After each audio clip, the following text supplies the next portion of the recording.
BND classes में आप सभी का हार्दिक स्वागत है।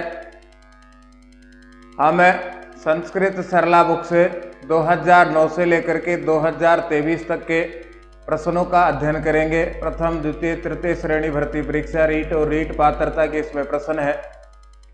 आज हम अनुनासिक संधि और परस्वर्ण संधि के आए हुए प्रश्नों का अध्ययन करते हैं।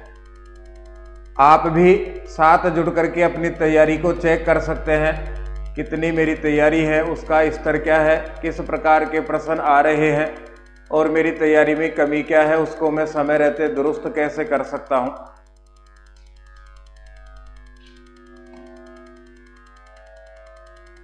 हल संधि में से पढ़ रहे हम, कुछ पहले पढ़ लिए थे हमने। आज इसके बाद में प्रारंभ करेंगे, जैसा तो तक पूरा हो गया था अपना। यरोनुनासिके नुनासिको वा इत्यस्य सूत्रस्य उदाहरणमस्ति। इस सूत्र का उदाहरण है, 2013 में पूछा गया प्रश्न है ये। फर्स्ट ग्रेड की एग्जाम से पूछा गया है। पहले सूत्र को पढ़ेंगे, फिर कुछ कंफ्यूजन है इस प्रश्न में, उसको दूर करेंगे। सीधा और सरल प्रकार है सूत्र समझने का। सूत्र का पदच्छेद हमें समझ में आना चाहिए। पहला पदच्छेद है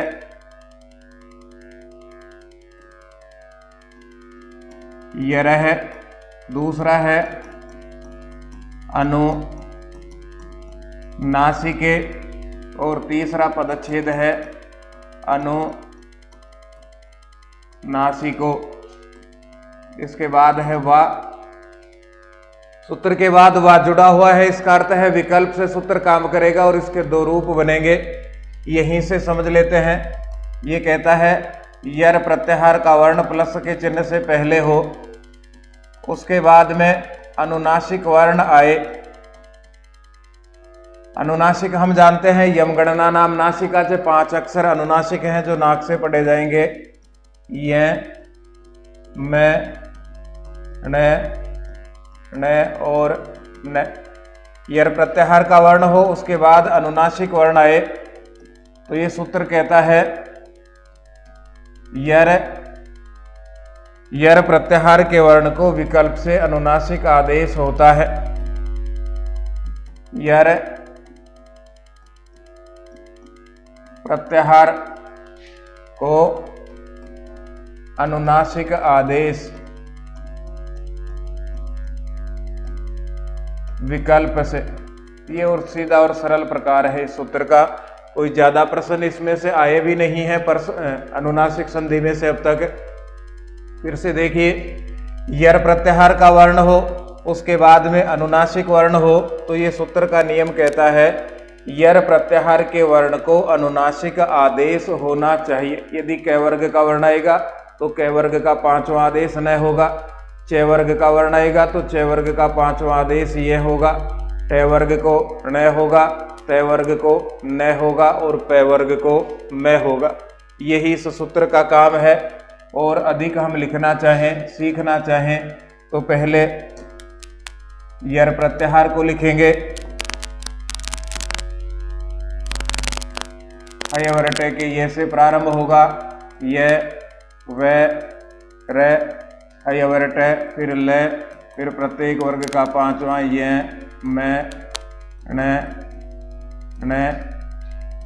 फिर चौथा है यमगणनम झ घ घ ढ घ। फिर इसके बाद में प्रत्येक वर्ग का तीसरा ज ब ग, फिर ड, फिर द, फिर दूसरा ख फ छ ठ ठ, फिर पहला च ट प क प। तालव्य, मूर्धन्य और दंत। ये यर प्रत्याहार में से है। प्लस के चिन्ह के पहले इनमें से कोई एक वर्ण हो, उसके बाद अनुनासिक वर्ण हो, तो ये नियम कहता है विकल्प से यर प्रत्याहार को विकल्प से यर प्रत्याहार को अनुनासिक आदेश होना चाहिए।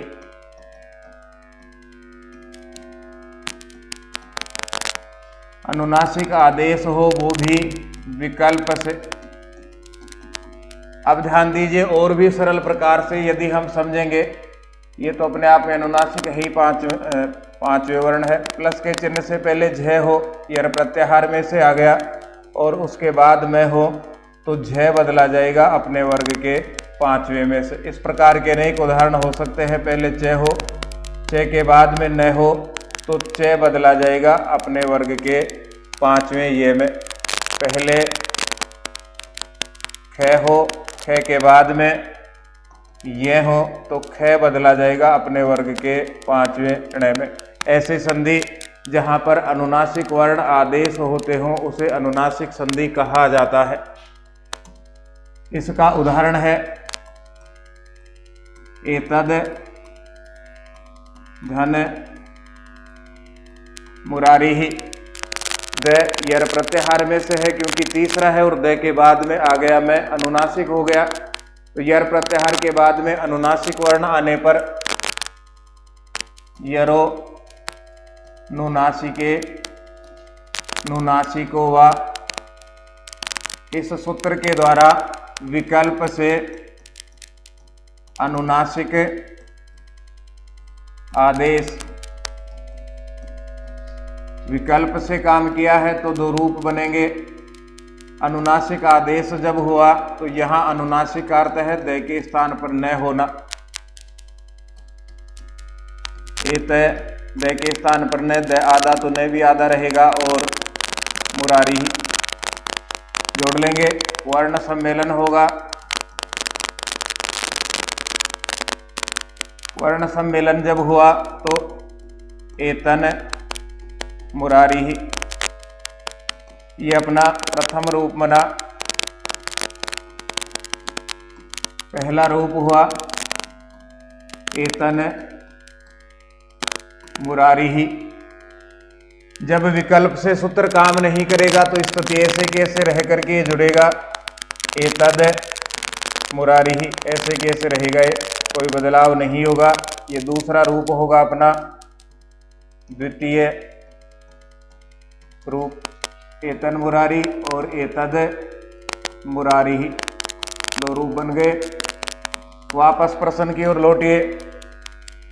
प्रश्न में कहा हमसे इस सूत्र का इनमें से कौन सा उदाहरण है, तो इस सूत्र का इनमें से कोई भी उदाहरण नहीं है। जो इसका विकल्प माना गया है वो माना गया है वाग्मयम। ये बनता है प्रत्यय भाषायाम नित्यम, इस वार्तिक से। इसको भी हम पढ़ करके देखेंगे, फिर दोनों में और किस प्रकार के प्रश्न हो सकते हैं, कैसी स्थिति होगी। वार्तिक है प्रत्यय भाषायाम नित्यम। थोड़ा सा बदलाव है इसमें, दो मुख्य बदलाव है। एक तो नित्यम, ये नित्य आदेश करता है, अनुनासिक आदेश नित्य करेगा, इसका विकल्प नहीं बनता। और दूसरा ये कहता है पहले यर प्रत्याहार हो, उसके बाद में प्रत्यय के प्रारंभ में, कोई भी प्रत्यय हो उसके प्रारंभ में अनुनासिक वर्ण हो, अनुनासिक वर्ण हो।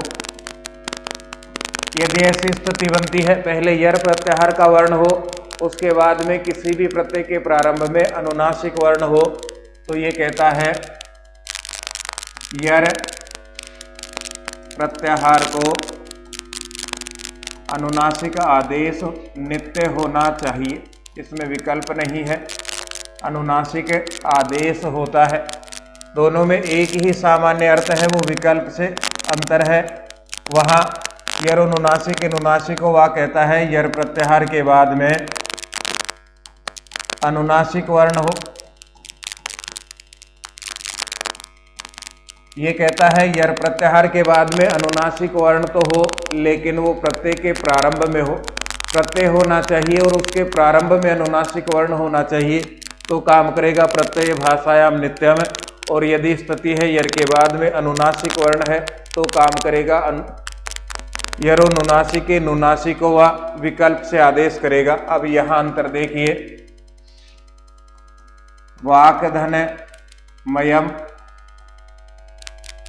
क यर प्रत्याहार में से है, के बाद में मयम में मैं है, अनुनासिक है और मयम मयट प्रत्यय से बनता है, इसलिए यहां वार्तिक काम करेगा।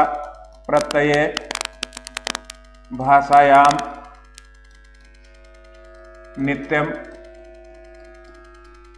वार्तिक के द्वारा नित्य अनुनासिक आदेश, नित्य अनुनासिक आदेश। यहां अनुनासिक आदेश का अर्थ है के स्थान पर क वर्ग का ही न, यही अनुनासिक होगा। वांग और मयम, वांगमयम, यह रूप सिद्ध हो गया अपना। अब फिर से प्रश्न को चेक करेंगे हम।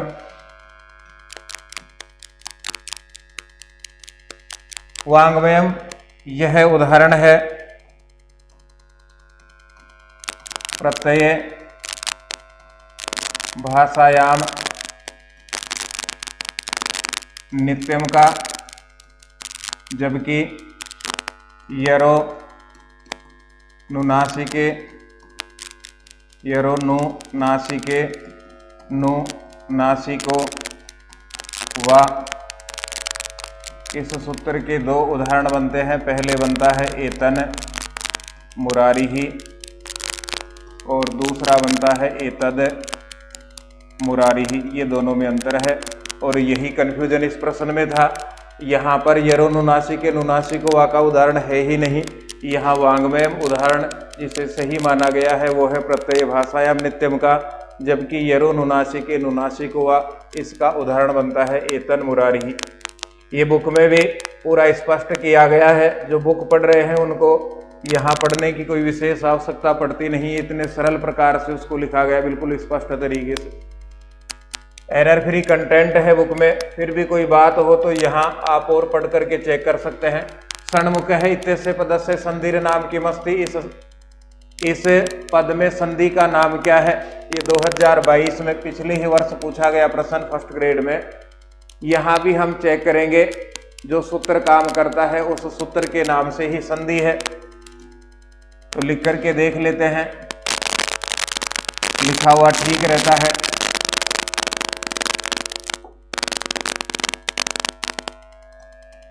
सड धन मुख है, डे यर प्रत्याहार में से है क्योंकि अपने वर्ग का तीसरा है और मुख में मैं पहले है, अनुनासिक वर्ण है। तो यहाँ सूत्र काम करेगा यरो नुनासिके नो नासिको वा। सूत्र के द्वारा अनुनासिक आदेश विकल्प से, यहाँ अनुनासिक अर्थ है डे के स्थान पर डे टे वर्ग का है तो इसी वर्ग का न होना, डे बराबर न हो गया तो से न और मुख है छह मुख। वर्ण सम्मेलन, वर्ण सम्मेलन, वर्ण सम्मेलन जब हुआ तो न आधा आधा ही रहेगा क्योंकि बाद में कोई स्वर मात्रा नहीं है तो षण्मुख है। ये अपना पहला रूप हो गया। प्रथम रूप, जहां पर प्रथम रूप हो गया सूत्र काम नहीं करेगा, विकल्प से अनुनासिक आदेश किया था तो एक बार सूत्र काम करेगा और एक बार काम नहीं करेगा। जहां काम नहीं करेगा वहां षड धन मुख है, षडमुख है, ऐसे कैसे दूसरा रूप होगा। द्वितीय रूप तो पहला बना अपने पास में षण्मुख है और दूसरा बना षड मुख है, दो रूप हो गए। प्रश्न में पूछा गया यहाँ इत्यस्य पद से इस पद का संधि नाम क्या है? तो इस पद का षड धन मुख यरो नुनासिके नुनासिको वा सूत्र लगा था और डे के स्थान पर अनुनासिक आदेश सूत्र ने किया था, इसलिए अनुस्वार संधि का यह उदाहरण है। फिर आगे बढ़ते हैं। अनुनासिक का उदाहरण वो हो गया तोरलिहि इति सूत्रेण तैवर्गस्य लकारे परे सति तैवर्गमपि किम स्यात्। इस सूत्र के द्वारा तैवर्ग के लय बाद में परे सति बाद में होने पर तैवर्गम किम स्यात्, तैवर्ग का क्या होता है। तो सीधा और सरल इसी में लिखा हुआ है तय के बाद लय वर्ग हो, तय के बाद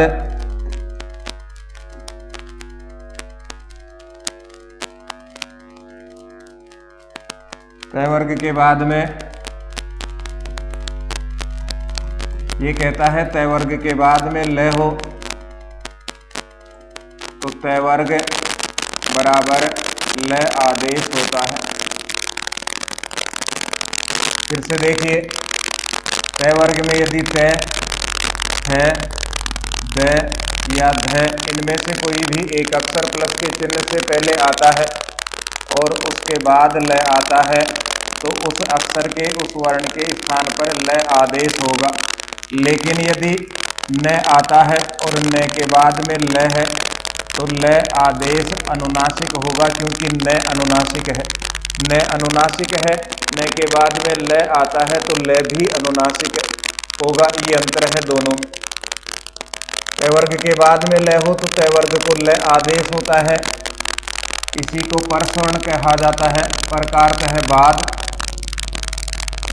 प्रकारत है बाद वाले, सकारत है समान और वर्ण है इसका अर्थ है वर्ण होना, इसी को परस्वर्ण संधि कहा जाता है। ऐसी संधि जिसमें बाद वाले वर्ण के समान आदेश होता हो उसको परस्वर्ण संधि कहा जाता है।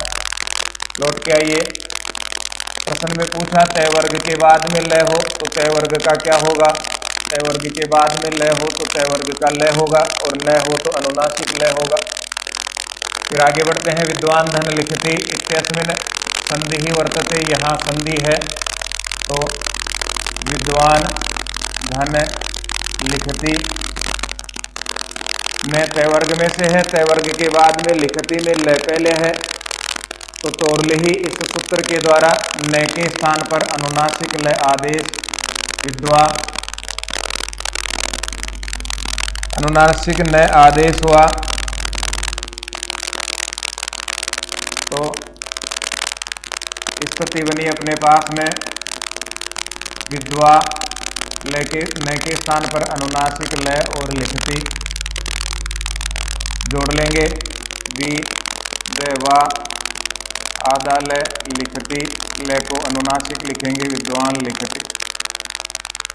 ये स्थिति बनेगी दोनों में। देखिए ध्यान से, यही अंतर है इसी का, अनुनासिक लय का ही। तो ये सही है। 2016 सेकंड ग्रेड में पूछा गया प्रश्न। परस्वर्ण संधि उदाहरण मस्ती, परस्वर्ण संधि का उदाहरण है 16 से 2022 सेकंड ग्रेड में फिर से रिवाइज किया गया इसी उदाहरण को, विद्वान लिखति, ये इसका उदाहरण है। ये अंतर है। बुक को पढ़ने पर इतना आनंद आएगा, हमें समझ भी आती चलेगी कितने साल बाद कौन सा प्रश्न किस ग्रेड का किस में रिवाइज हो रहा। फिर इसके बाद में है अनुस्वार से, यही परस्वर्ण है। अस्य सूत्र से उदाहरणमस्ति, इस सूत्र का उदाहरण है। संस्कृत एजुकेशन 2015 में पूछा गया प्रश्न है। पहले सूत्र को समझेंगे। सूत्र कहता है अनुस्वार हो, ये पहले पद का अर्थ है। अनुस्वार के बाद में यय प्रत्याहार का वर्ण हो, हय वर्टे के है से प्रारंभ होगा और कपये के ये तक यय प्रत्याहार है। अगर ऐसी स्थिति बनती है तो अनुस्वार के स्थान पर परस्वर्ण आदेश होता है। यहाँ अनुस्वार के स्थान पर परस्वर्ण आदेश ये सूत्र करता है। वो कर रहा था यर प्रत्याहार के स्थान पर, दूसरा हमने पढ़ा तय वर्ग के स्थान पर लय होना, और तीसरा परस्वर्ण पढ़ रहे हैं अनुस्वार के बाद में यय प्रत्याहार का वर्ण हो तो अनुस्वार से यही परस्वर्ण है। इस सूत्र के द्वारा अनुस्वार के स्थान पर परस्वर्ण होता है। अनुस्वार के ठीक बाद में जिस भी वर्ग का वर्ण होगा उसी का पांचवा अनुस्वार बन जाएगा। जैसे यहाँ पूछा गया है अपने पास में समधन भू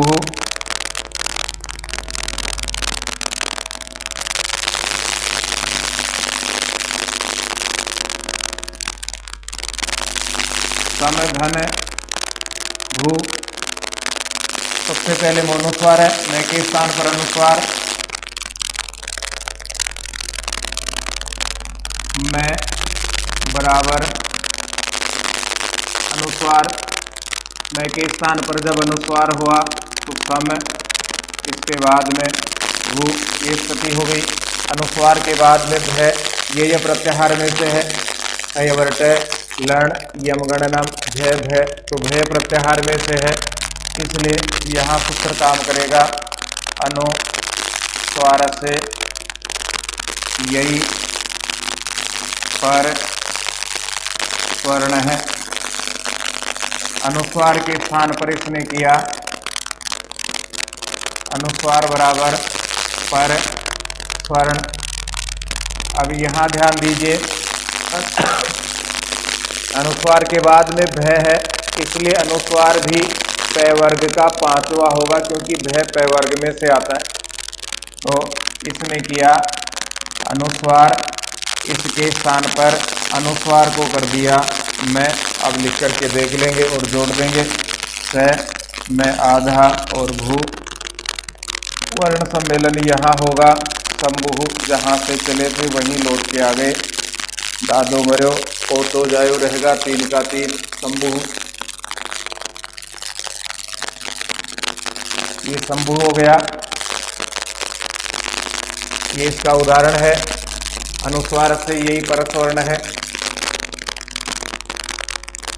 फिर आगे चलते हैं। शांत है इत्यत्र अनुस्वार से नकारम केन सूत्रेण विधीयते। यहाँ पर अनुस्वार को न किस सूत्र के द्वारा विधीयते किया जाता है। सेकंड ग्रेड 2018 में पूछा गया प्रश्न है। मोनुस्वार हम जानते हैं मैं को अनुस्वार करता है, तय वर्ग को लय करता है और ये विकल्प से पद के अंत में काम करता है। शेष रहा सूत्र अपने पास में, अनुस्वार से यही परस्वर्ण है, तो उसी स्थिति में रूप सिद्ध होगा। साम धन कह, मोनुस्वार है, मैं के स्थान पर अनुस्वार,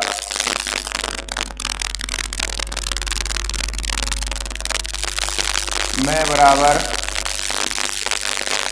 अनुस्वार, स्थिति रही अपने पास में। साम धन कह, अनुस्वार से यही परस्वर्ण है।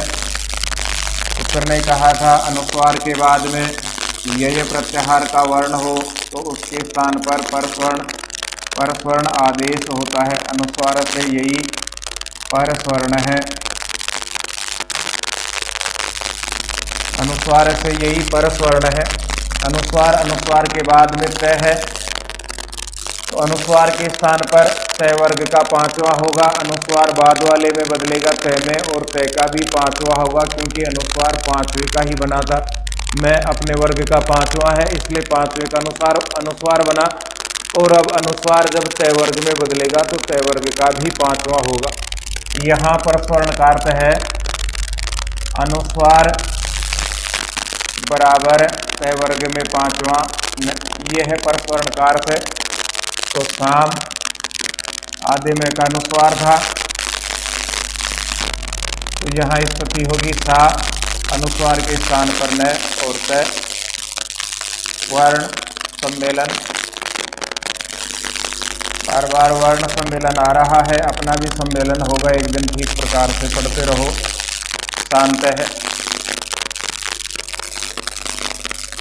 अब यहाँ जो ध्यान देने योग्य बात है, अब तक की परीक्षाओं में जो प्रश्न आ गए हैं यही तो समझना है। बाकी तो सब जगह हम अच्छा पढ़ रहे हैं और अच्छा पढ़ा भी रहे हैं। हमें कुछ सामान्य समझ यहाँ से मिलेगी, अपना बेड़ा पार होगा। देखते चलेंगे यहाँ से कितने प्रश्न हमने परस्वर्ण के पढ़े।